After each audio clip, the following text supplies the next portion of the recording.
Libuan ka mga kabataan nga gikan Region 11 ang miapil sa Regional Schools Press Conference nga gipahigayon sa Digos City, Davao del Sur. Nakatutok si Argil Relator. Nagdigi na usab ang mga campus journalists nga gikan sa nagkadaiyang DepEd divisions sa tibuok Region 11 alang sa tinuig nga Regional Schools Press Conference kon RSPC. Karong tuiga, sobra 3,000 ka mga estudyante ang misalmot sa nagkadaiyang kategorya. Regional Schools Press Conference 2018.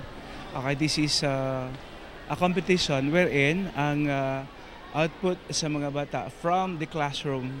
This is now the showcase of skills. Okay, so makita nato diri ang mga journalistic skills just like this now, makita ni mga radio broadcasting. Gawa sa individual events, usa sa mga nagunang event ang radio broadcasting. Diin gisukod ang kahana sa mga partisipante. Gikan sa script writing, hangtod na sa radio program production ug simulation. Makahatag siya confidence sir kay kanang murag dapat kay dili kay ka maulaw kay murag dili nimo matarong og express imuhang news kung kanang wala kay confidence. Todo sab ang pagpangandam sa matag grupo sa TV Broadcasting, Secondary English ug Filipino.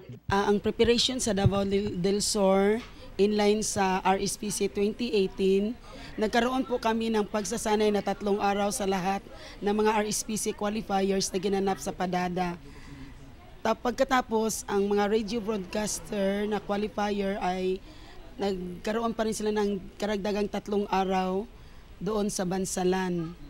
Mahimong pambato sa DepEd Region 11 sa national level na ipahigayon dito sa Lingayen, Pangasinan. Sunod tuig ang mga nidaog.